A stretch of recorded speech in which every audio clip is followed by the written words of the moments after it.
Hi friends, எல்லாருக்கும் வணக்கம். இன்றைக்கி நம்மளோட வீடியோவில் காரமணி வச்சுட்டு காரக்குழம்பு பண்ணலாங்க. ரொம்ப டேஸ்ட்டாக இருக்கும். வீட்டில் என்ன காய் இருக்கோ அதை கூட சேர்த்துக்கலாம், இல்லை இது மட்டும் கூட பண்ணிக்கலாம்.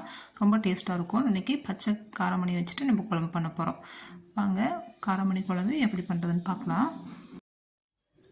குழம்பு பண்ணுறதுக்கு முன்னாடியே வெங்காயம், தக்காளி, பூண்டுலாம் வந்துட்டு கட் பண்ணி வச்சுக்கலாம்.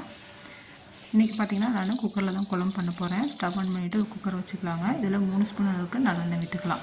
எண்ணெய் சூடானதும் 1/4 ஸ்பூன் கடுகு, 1/4 ஸ்பூன் ஜீரகம், கொஞ்சமாக வெந்தயம் சேர்த்துக்கலாம். வெந்தயம் நல்லா பொரிஞ்சதுக்கப்புறம் கடுகு நல்லா பொரிஞ்சதுக்கப்புறம் கட் பண்ணி வச்சுருக்க சின்ன வெங்காயம் சேர்த்துக்கலாம். இதோட ஒரு முழு பூண்டு உரிச்சு வச்சுருக்கேன். பூண்டு நிறையா சேர்த்துட்டுருக்கோம், காரக்குழம்பு நல்லாயிருக்கும். வெங்காயம் நல்லா வதங்கினதுக்கப்புறம் 2 தக்காளி மீடியம் சைஸில் நல்லா பழுது தக்காளியாக கட் பண்ணிவிட்டு சேர்த்துக்கலாம். தக்காளி நல்லா மசிஞ்சு வரதுக்கு உப்பு சேர்த்து நல்லா வதக்கிக்கலாம்.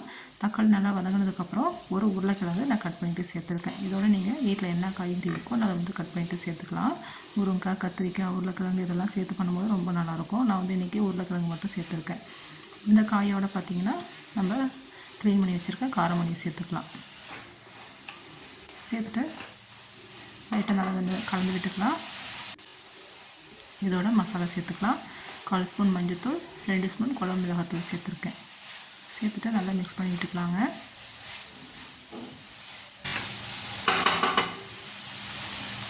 இப்போ இதோட நம்ம புளி தண்ணி ஆட் பண்ணிக்கலாம். லெமன் சைஸில் புளி கொஞ்சமாக ஊற வச்சுருங்க. தண்ணி ஊற்றிட்டு கரைச்சிட்டு இதை சேர்த்துக்கலாம். சேர்த்துட்டு இந்த குழம்புக்கு தேவையான அளவு தண்ணி சேர்த்துக்கலாங்க. தண்ணி சேர்த்துட்டு உப்பு சேர்த்துக்கலாம்.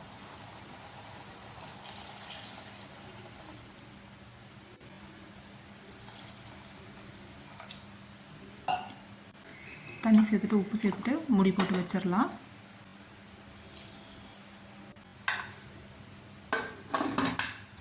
நல்லா ஒரு 2 விசில் விட்டு ஸ்டவ் ஆஃப் பண்ணிக்கலாம்.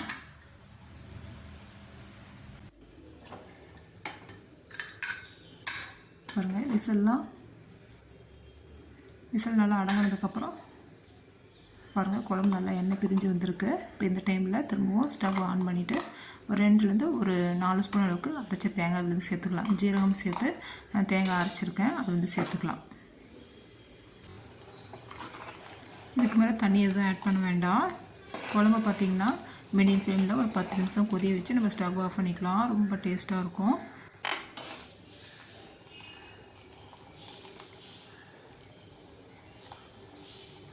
மூடி போட்டு வச்சிடலாங்க. குழம்பு வந்துட்டு ஒரு 10 நிமிஷம் கொதியட்டும். நல்லா மேலே எண்ணெய் பிரிஞ்சு வந்ததுக்கப்புறம் நம்ம ஸ்டவ் ஆஃப் பண்ணிக்கலாம். இப்போ இதோட கொஞ்சமாக கருவேப்பிலை சேர்த்துட்டு நல்லா கொதி வச்சுக்கலாம். குழம்பு சுட சுட சாதத்தோடு சாப்பிடும்போது ரொம்ப நல்லாயிருக்குங்க.